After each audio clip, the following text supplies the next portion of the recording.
It's the Score North Twin Show.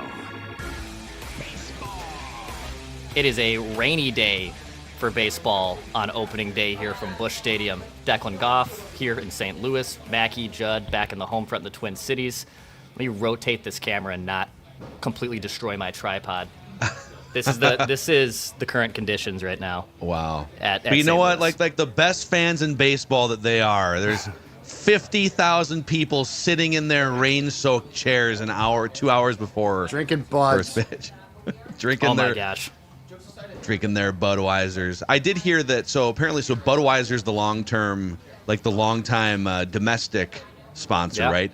But Yep. now Corona is I heard this on John Boy. Corona is like the official cerveza of baseball. Ooh. So they've created like a different little category there. But Brilliant. not at and then Brilliant. Busch Stadium. You got Yeah. The ballpark village is sweet, man. I don't know if you guys have ever walked around or been here, but Yeah. it is awesome vibe. I mean, 10 a.m. people, just what you're talking about. People with Budweisers walking on the sidewalk in their Cardinals gear, just ready to go at 10 a.m. when I got down here. It's pretty funny. Also, by the way, just judging from my one conversation with my very friendly Lyft driver, if you think Twins fans are pissed off at their team, you should talk to Cardinals fans. Yeah. Cardinals fan. I mean, I honestly don't even think it's comparable. Like they are on a different level of pissed off than Twins fans. Well, because that's the sport there. They love their baseball team. It would be like if the Vikings went in the crapper. Yeah. You know, the Twins are like, people get mad, but then the people forget about the Twins. Cardinals, you don't forget about the Cardinals. Fred Bird, he's in trouble. yeah. It is because there's no NFL team. I mean, they are the NFL team in The St. Blues, Louis. It's the Blues and Cardinals, and baseball's king. Yeah. yeah, it's, totally. It's very interesting. But yeah, I was in the clubhouse. Was able to see some friendly faces, talk to Rocco. Let's do some updates here. Clubhouse updates from Busch Stadium. So let's start with Correa, I feel like, because we already have one of the star players down and out in Royce Lewis, who's, by the way, back in Minneapolis. He's at Target Field undergoing some treatment. I think the swelling is still pretty significant there. So he's just doing, like, minor throwing and, like, exercise bike riding, just a very minimal movement. But he's back in the home front, getting healthy. On Correa, I asked him if he was straight up healthy and feels good, and I also asked about that shock treatment he was doing on his feet.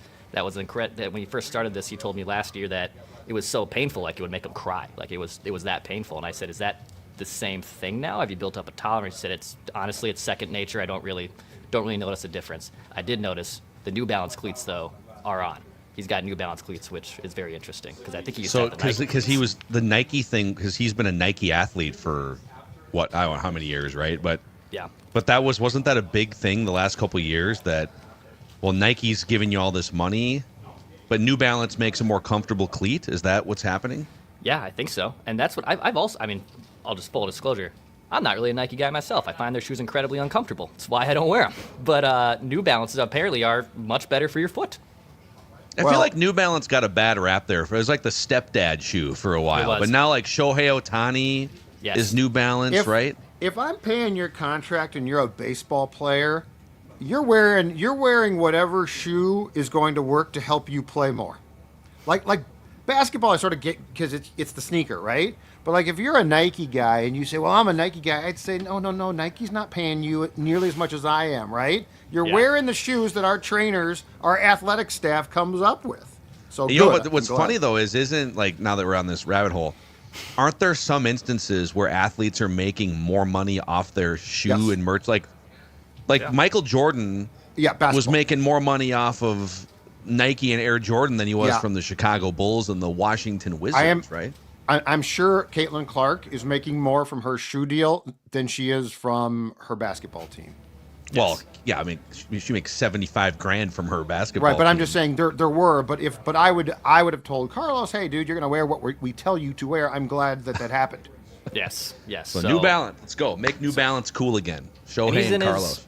He's in his, normal chipper self. He's was amped up. They weren't able to take BP obviously today because there's a tarp on the field and there's rain, so no BP. And to be honest, I know we're doing a pregame show and people might be consuming this well after the 3 o'clock scheduled start. I feel like it's iffy. I feel like it's very 50-50. They're in a wait-and-see mode if this gets in today. I think it's kind of. This is why they build in the random. It always kind of sucks when they do play the first game and then you have to wait a day for the second game. But this is why they do it, right? The forecast on my phone says it's supposed to rain up until 3 o'clock and then subside.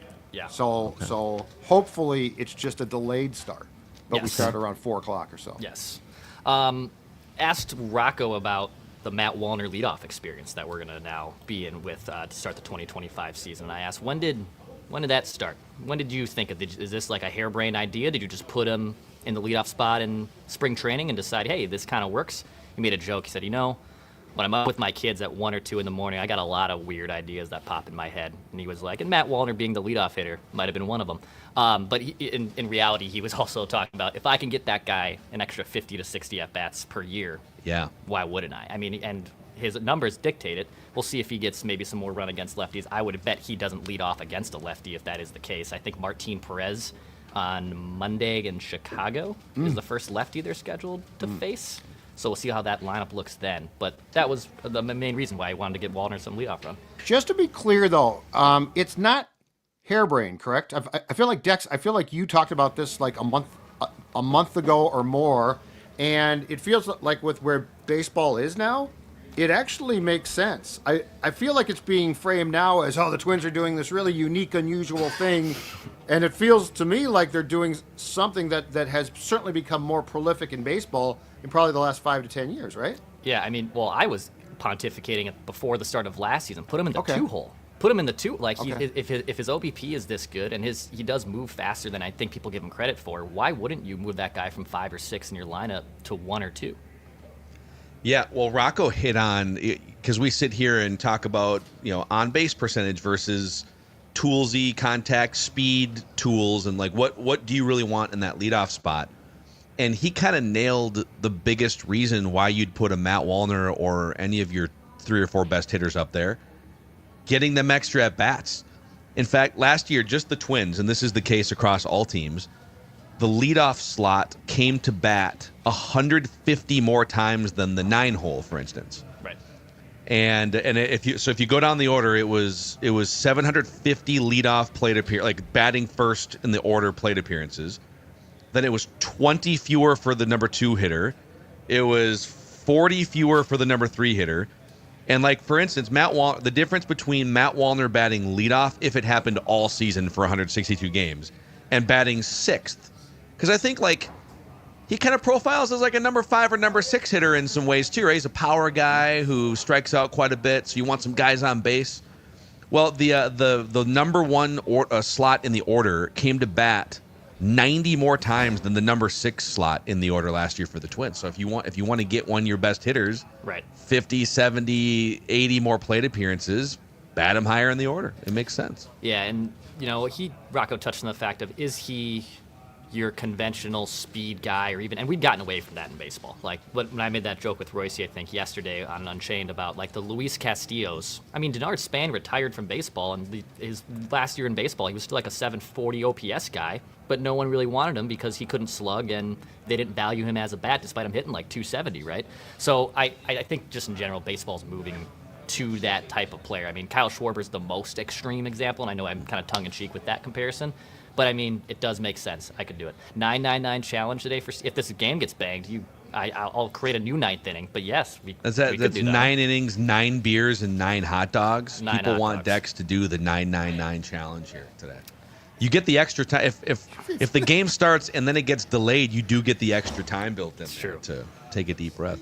That would be very expensive too. Yeah. Yeah. How much would that cost? Well, what's a beer? What's a beer? $14? Let's go 14. Let's go $14. So 14 times 9. Yeah. 126. Okay. And what's a hot dog? Like $8? Sure. So then 8 times 9, 72. Hold on.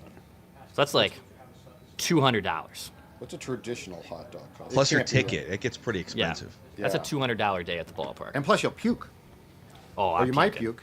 Yeah, I'll rally, but I'll. I don't think if you do, I don't think it counts as a successful 9-9-9 challenge. Though I think you got to hold it down. I could do I think I could do the 9 beers if they're not too strong, right?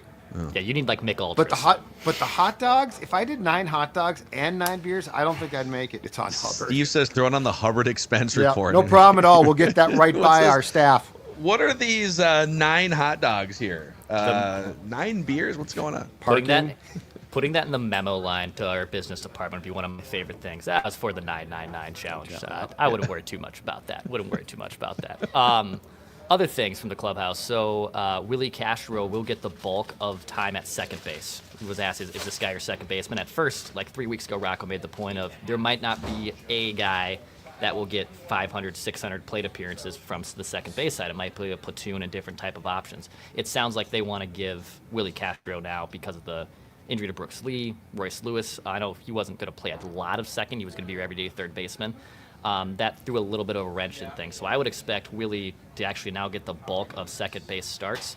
But Brooks Lee's injury also creates kind of another conundrum because Willie Castro right now is their backup shortstop. And I think how they would like to do that is they do have to get Carlos off his feet, I guess pun intended, occasionally. But then the problem is you have to put Willie then on the shortstop side, which is kind of not the best option there. But yeah. I think what you'll probably likely see is Willie Castro at short against a left-handed pitcher. Like I bet on Monday against Martin Perez, I wouldn't be surprised if it's a DH day for Carlos, but he's not playing short. I could see that's how that would work. What's your assessment, since you're around the team and Baldelli in particular, of the potential Brooks Lee concern here? Yeah, it's coy. Like I didn't hear much about it. Okay. But I mean, it's the same thing we've been talking about before. Back injuries, man, they're scary. Yeah. Yeah, and then are you going to play like okay, you've got a bad back, you're predisposed to that. Are you going to play much shortstop? Because that's a very demanding place to play. 100%. I guess I just have a lot of questions when he told you last year it's a problem I'm going to have to manage long term. Like, I think you got to be very careful probably about where he plays, what you ask him to do outside of going to the plate.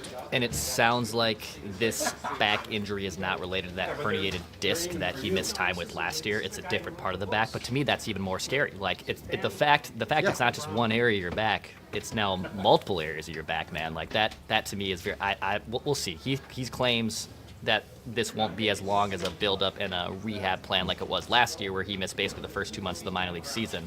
But I think we're in a wait-and-see mode with it. Let me ask you this here. Let's just like a vibe check question. And I know that spring training was a month and a half long, and that's a certain vibe. But now here you are meeting up with them in the clubhouse in St. Louis to start the season. I feel like game one regular season clubhouse vibe is way different than like anything that was felt potentially in spring training. But they had a pretty epic collapse last year in September. Mm-hmm. You've had a weird off season of ownership uncertainty and kind of they've added a couple key pieces, Harrison Bader. I mean, they've done a couple things, but just kind of a slow off season. And then 2 pretty devastating injuries to start with Royce Lewis and Brooks Lee. But they still have a lot of good talent on the team. General vibe check from what you can tell, just being at the ballpark in the clubhouse, talking to Rocco the last couple hours. I would say fresh. I think that'd be the word, fresh vibes. Just because, obviously, it's a new season, new leaf, turn it over. I think they are ready to put that behind them, and it was obviously a catastrophic collapse last year. I mean, I think the worst in team history, essentially. But I feel like they're excited for this new year, and I know there hasn't been a ton of roster additions, but like Harrison Bader now getting run in left field, like their outfield just automatically jumped up. And that's not to say like guys like Max Kepler, because he was still a plus fielder. But I think having Bader, who by the way is in the lineup for opening day in left field, I think just having a little bit of a fresh start and then just some little fine tooth combing things like that, they feel fresh to me. They feel like a fresh vibes.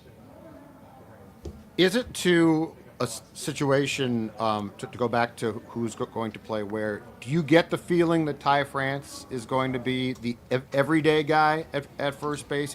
It feels like there's a buy-in to allow him a chance, which I don't mind. But if that's the case, what's the plan for Julian? Probably DH and an occasional second base. I would think Miranda, I didn't ask about this, but I would think Miranda will spell Ty France at first. I think for Julian, you're going to see mostly DH and some second base, and then probably being pulled from the game if a lefty comes in to face him. Okay. So, yeah, I think that's probably the plan with Eddie. Man, this team. A couple was Plouffe on Tuesday, I guess. We were talking about like the identity of this Twins team, and we all agree, yeah, pitching. I mean, this lineup has some potential, and we'll see if guys get healthy. Royce Lewis, we'll see, but they've got a rotation, they've got a bullpen. Wouldn't it be a little bit more if they had a more sure-handed infield defense situation? If you knew that, I mean, Carlos Santana was one of the best defensive first basemen in the league, and now you're kind of going to a question mark defensively at first base. Right. You know, if you knew that Brooks Lee's glove was going to be in there on a regular basis without the injury questions, and then the questions of can he hit major league pitching going into year 2 here. If they had a couple dudes in that infield that you felt like, okay, you know what you're getting defensively, there'd be no doubt in my mind this is a 90-plus win team that wins the division. But those question marks and the injuries kind of linger. 100%. That's where, I mean, I know it's like so cheap and easy to say like, oh, they just got to stay healthy, because that's been the story of this team for basically the last 3 years. But I do feel that if they can just kind of really make sure they're not overworking guys, because even like Willie Castro, Rocco brought this up, like Willie played a ton last year, and to the point where he's actually, Willie is probably going to get more days off than he did last season, just because even though he's their utility man, but with the absence of a clear-cut backup shortstop plan, he has to be ready to play that position. So the identity is for sure pitching, and if they can hopefully just stay healthy, yeah, I mean, they should 100% run away with this division if you get 130 games from your core 3 guys. Okay, on shortstop, wouldn't it make sense to try to get a backup shortstop? Like I would not count on Brooks Lee coming back and being your backup shortstop. And Castro, to your point, is a very qualified utility guy at second, in left, at third. Shortstop is a bridge too far, and we've seen it. So, like, the answer to me is not that difficult. I think that you probably need, for the good of the entire team, because you're right, Correa can't play every day. You don't want to tempt fate here to go get a guy that can at least capably fill in at shortstop, right? Yeah, they'll I guess ride the Willie Castro experience. But if they don't love that, I'm trying to think of who would be the opening day shortstop in St. Paul right now. Because I mean, that would be but that's the thing. It's like in football, it's like saying, boy, you got to go trade for a quarterback that could actually carry the bulk of starts if your starting quarterback goes down, which the Vikings are doing right now. Yeah, I'm just thinking of the problem is there's not that shortstop, center field. There's like 20 dudes at those positions who can play at a high level. I guess here's my question: is there a utility guy out there that they could get who can play like second and short, like Castro, but he's better at shortstop than Castro? Maybe. I think they'll just have to ride it out with Correa and Willie. I think that's their plan for now, and we'll see how it goes on if that Monday start happens for Willie. But yeah, that's probably their plan there. Twins TV stuff. So we finally have clarity on that. I saw we got that channels, baby. We finally got that going. That's good. Got them on Xfinity. Got them on Direct. So they're on the big one. They're on the big ones, right? Xfinity, Comcast. Direct. They're on Spectrum, DirecTV. Yep. And Charter. then correct. all the outstate cable companies too. They're not on YouTube TV. And then a couple like that, but which is a big deal. Obviously, Fubo is the only streaming service that they're on. They're not on Hulu. It's the same as FanDuel / Bally's. Yeah. Okay. They're not on YouTube TV, not on Hulu, and they're not on Sling, I believe. And you will get a picture like this when you turn on Twins TV until the game starts, approximately. So it's not broken, nothing's wrong, but it's just going to be when the game starts, the channel will start, and when the game ends or the post game ends, the channel will end. So they're not trying to program with like 20 hours of outdoor shows and Burp Live and showing you pitch grips. And we're not worried about. Coming up next, it's Hopkins High School's Coaches Show. It's another town ball feature here on Fox Sports North. I did hear that. So during rain delays, we'll actually see if it happens today. They will, because they have the MLB TV thing, they'll just show minor league games of the Saints or Wichita. They'll actually show Twins affiliate games during those long period of rain delays. So that actually will be a thing that does happen in the event so we don't have to watch a 2013 video of Max Scherzer and Bert Brown talking about curveball grips. That's great. So you kind of tweak your wrist a little bit here. That's great. I love that one. Coming up next, the summer of '65. The Minnesota Twins take the field for the beginning of the 1965 season. Hopes are high for this ball club. Man, I mean, in fairness, like it is really hard to program a 24-hour live. I mean, hell, we all come from radio backgrounds too. It's like just programming that much content. I mean, I was ranting on Twitter this morning, and this is less of like a Twins rant, and it's more Rob Manfred, man. And it might just be that because every team has their own local TV situation, and the Yankees probably love theirs, but there's 15 teams that hate theirs, and this is going to be a war at some point in the next 3 to 5 years. But wouldn't it be great if baseball could somehow untangle all 30 local TV situations, take 30 clubs worth of games, literally daily programming in the biggest markets in the United States, counting spring training from March all the way until October. Yes. Take 90% of those games, package it all together, and go to Netflix or Amazon or Peacock and get, I think it's $2 billion would need to be like the annual price tag to make up for all the local revenues across the league. And then take the other 10% of games and do what you've been doing, which is, all right, there's a national package for Fox Sports 1, for NBC. ESPN said they're out, at least at that price. But so that MLB, instead of MLB putting out these, I went to that twins.com/watch or whatever, which is a super helpful tool, and you can find out how to watch Twins games. The fact that baseball teams need to literally have go to our website to find a 2,000, no, this is not hyperbole, a 2,000-word page explaining how to watch the games. If baseball could just say, Major League Baseball is on Amazon. Major League Baseball is on Peacock. Major League Baseball is on Netflix, period. Except for the Sunday night slot, which is on Fox or whatever it may be. And make it super easy and clean and push forward for the next 10 years. And what would drive that entirely, though, is to have the Yankees, the Dodgers, the Mets all in that. Because they would, like, you're not going to pay $2 billion unless you get everybody and all of the big guys. And they're going to want to know, do we get a bigger percentage of the $2 billion than the Rays do? And you'd have to probably work with them on that and say, okay, cool, we'll cut this pie up a little bit based on viewership. On streaming, we should point out, because I'm seeing questions, and they are very valid. If you want to stream the Twins, so like if you get the Twins on Comcast and you say, well, where can I stream them? You have to pay the $99 to stream them. So there's no if you subscribed to cable last year and got FanDuel, I could actually stream Twins games through the FanDuel through the app because I subscribed to Xfinity. If you didn't subscribe to cable and had cut the cord, you could not stream games.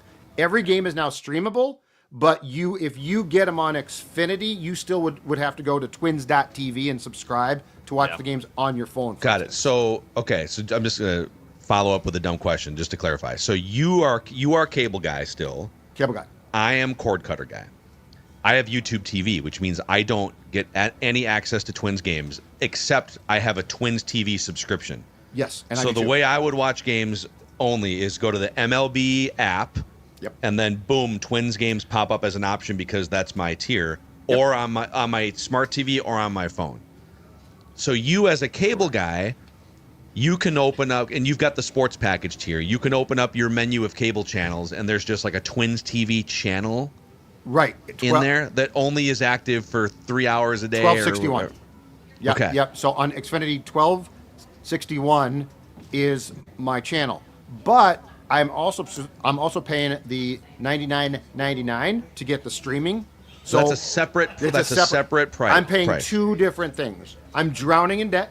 I'm paying two separate things now because you don't. If you just get cable now, there's no like outlet to go stream the games unless you pay Twin TV. And mind you, I'm going to use air quotes here. We are professionals who talk about this stuff for a living and do this, and even we have to sit there and be, our local market president at Hubbard MSP, Dan. Yesterday we were talking in the hallway, and he goes, "So how do I what's the TV situation?" And we got into like a 45-second back and forth just like this, and I stopped and said, This is the problem baseball needs to eliminate. Yeah, you're right. It needs in football. It's what channel are the Vikings on? Are they on Fox or CBS today? I guess I'll just pull up the menu and see, right? Yeah. So it long term, it's great. Hey, this is the most access people have had without blackouts to Twins games. That's a huge positive. Yep. But the negative is it from a big picture marketing standpoint, it needs to be streamlined and just make it super, super easy for people so you don't have to spend a half hour explaining. Yeah, I feel like ESPN, they're going to go back. And it's probably ESPN Plus, just at a lesser number. I think that's my best guess right now. I mean, it could be Prime, could be Netflix, for after this year. Could be wrong, but I don't know who else is going to pay the freight that they're looking for. Is that even possible? The problem, though, is baseball, and Phil's going to be shocked. Baseball screwed themselves.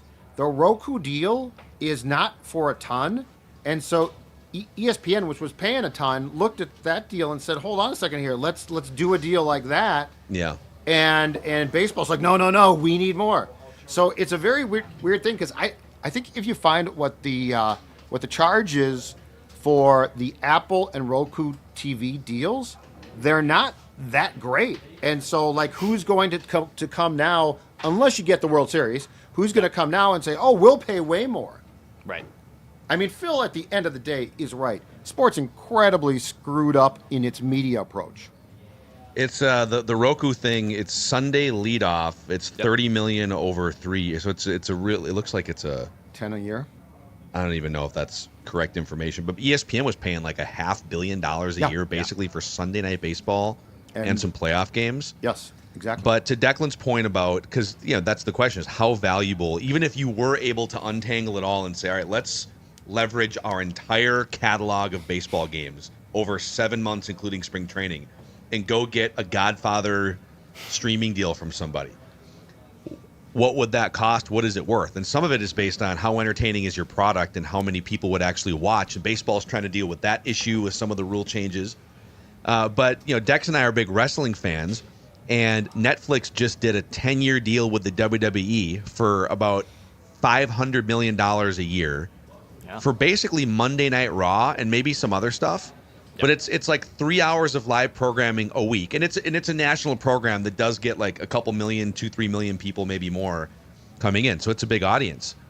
But if you're baseball and you're saying, all right, you just paid $500 million a year for 3 hours of WWE programming a week.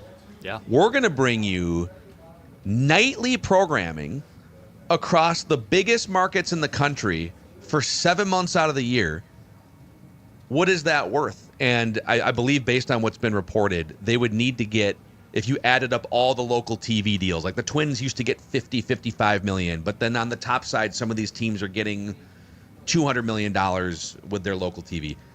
I think the math adds up to 2 to 2.5 billion. Would Netflix or some streamer come in and say, yeah, that many eyeballs, all the local markets cobbled together on a daily basis, day after day after day, that is worth bringing that many people to the Prime app, and then they spill over watching all the other things, right? Yeah. And it's worth $2 billion per year. I think that's the math on it, and it would make it so easy.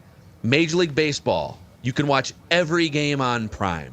Yeah. Or most of the games on Prime. And then have a separate playoff deal with the networks, with ESPN, with Peacock, whatever, And keep in mind, I think this team is on Apple TV 3 or 4 times in the first couple months of the season, so that's another thing. So got to figure out if you have Apple TV on Friday nights. Dude, whole it's thing. backwards. The Apple TV thing, it's almost like you should cobble together all the local games and put them like MLS did on Apple TV for a big paycheck, because Apple TV wants people to come over to their platform.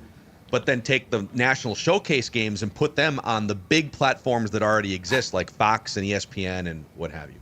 They're doing it kind of backwards, I feel like. But. They are. Well, that's some of my updates here from a rainy Busch Stadium. We'll see. Okay. We'll see what happens. But yeah, some good stuff there from the clubhouse. We'll see how that kind of unfolds. Judd, you have a random twin, right? I do. Let's do it. Can we sponsor this one via North American Banking Company? 100%. Because NABC, which has 6 locations across the Twin Cities, Maple Grove, Roseville, Shoreview, Hastings, Woodbury, 50th in France. It's a Minnesota-based banking company since 1998. and they specialize in personal relationships and cutting-edge online tools. And right now, so it's baseball season, it's spring, it's also home buying season for a lot of people, and North American Banking Company can help you with the mortgage process. They've got experts that can help getting a home loan simple and stress-free. So whether you're buying your first home, upgrading, maybe refinancing, get in touch with North American Banking Company. We appreciate their partnership on the Score North podcast. nabankco.com/Mackey. That's nabankco.com/Mackey. Member FDIC, equal housing lender. Also, Element Hotel. Go to scorenorth.com/element to book your next Element Hotel stay in downtown. If you're going to a Twins game, you're coming in from out of town, it's a great spot. They're back on board here for the Score North Twin Show. scorenorth.com/element to get that discounted room rate. All right, Judley. Very excited ready for this. Let's do this. Yeah, Ready? Judd's got the random twin of the week here. So the standings are very tight. I have 27 wins after Sam Deduno last week. Judd has 25. Declan has 24. So all three of us are within 3 games of each other here all time. The last handful of random twins are Sam Deduno, Kyle Gibson, Greg Swindell, and Carl Pavano. It's going to be Dex versus Mackey here. All right, ready? Once one of us hits a third strike, the other one wins automatically. Here we go. All right. Clue number 1. This random twin played college baseball at Triton College in River Grove, Illinois. Clue number 2. This random twin later attended LSU. Go Tigers. In his career, this random twin played for 5 teams in the big leagues. Todd Walker. Oh, my God. Incorrect. Wow, that would have been an incredible pull. Triton College, by the way, is where the Twins also discovered Kirby Puckett playing. Oh, interesting. Okay. But Kirby did not go to the Didn't same need it. school as Todd Walker because he did not need it. Okay. This random twin played 5 seasons with the Twins, but his baseball reference picture is with the Baltimore Orioles.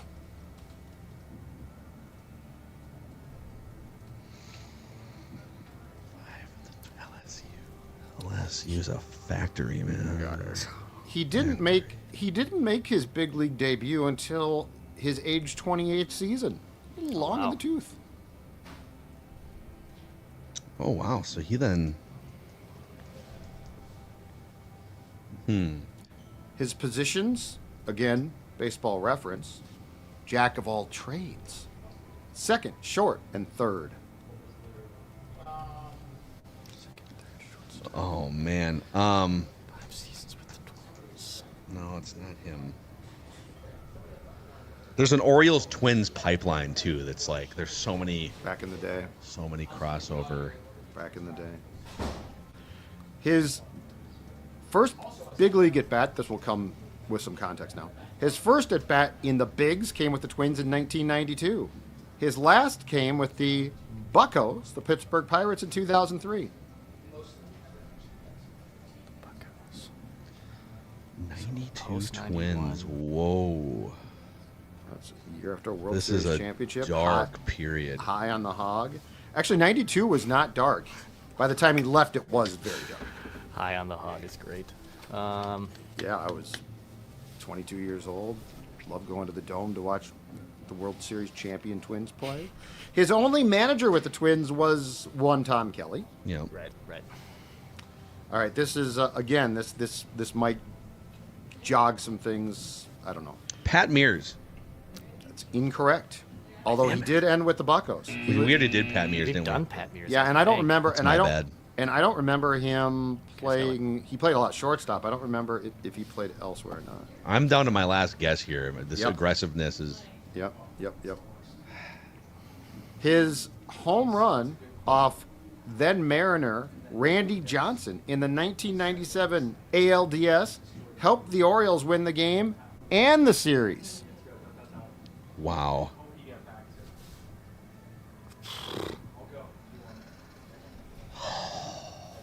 Those some good Orioles teams there, man. Yeah. Okay. There were some good teams. He was not much of a player. He was very valuable in his role, but ultimately his 12-year big league slash line was 240, 332, 318. Good Lord. So this, yeah. Yep. Wait. A 12-year career and a 318 slugging. Yep. I'm going to control F here. Okay. Oh, I have another guess. Okay. Oh, man. Are you saying he didn't play any other positions besides second, short, and third? That is what I think he did. But Baseball Reference, where it has your positions, has those as the highlighted ones. I'm pretty sure he found a game or two elsewhere. Do I want to blow my last guess and just give... Declan's done zero guessing here, and I'm just going to give him the game. I mean, one more clue. Okay. He was the Twins player rep, which was a gutsy move considering his standing on this team. Twins player rep? Yeah, so he was a player rep, but he was not like a regular. He was just sort of a slappy. But he was a really nice slappy. He's good. Good All slappy right, ever out. here we go, Dex. Congratulations on your victory. Jeff Rebele. Jeff Rebele. Jeff Rebele is correct. Oh, let's go. Let's go, dude. A guy I mentioned on I believe last week on Random Twin. Jeff Rebele. I was almost at the mustache. end Jeff of my Rebele. clues. He is now a financial advisor with a California insurance company. Great mustache. That's If a you great had mustache. a pie chart of Nice careers recovery. after a fairly solid Major League Baseball career, financial advisor would be very high up on that It list, would be. I feel like. It would be. Rebele. Yep. Okay. All right. Great stash. Let's look him up here. Utility player. Mickey Gasper before Mickey Gasper. So the other, he played, so it's Pirates, Orioles, Twins, Dodgers for sure. Dodgers, yep. And who was the fifth team? Pirates. Wasn't it? Oh, it's only 4 teams? No, it's 5, I think. Hold on a second. Oh, I'm sorry. Twins. Royals? Yep. Yes, Yep. that's correct. Yep. Kansas City Royals, that's right. Yep. Old Jeff Rebele, Jeff man. Rebele, really? He had a 2.5 WAR season with the Twins in 1995, just as a slick defender who got on base at a 370 clip. Double A Rebele. Double. That team, that was the Twins team that played because of the strike in '94. Played 144 games, and they were god awful. Man, I think the '95 team was like 40 some odd games out of first by the end of the season. Good. yeah, he has one career playoff hit, and it was a home run off Randy Johnson, which helped him win the series. So there it is. Great baseball talent. All right, too. well, all right. It'll be Dex throwing out the clues for next week's Random Twin. Great stuff, Chudley. Great stuff. Thank you. I knew you were going to go either old school or pre-Declan era, because after I maybe Yeah, screwed you you screwed last me. week. I screwed you. Yep. Okay. You Now screw we're me. I even. screw you Okay. back. We're Dex even. screwed. Yep. And now let's start with a Dex. blank. Yes. Now let's start with a blank slate next week. So I've got a chance. A lethal injection of poison in the Random Twin. That's what I'm looking for here. Hey, hit the like button, subscribe button here on the Score North Twin Show YouTube channel. Appreciate everyone listening and watching. Be on the lookout for an extra innings episode 2 after Game 1 and throughout the season as well. Appreciate you guys. We'll be back soon.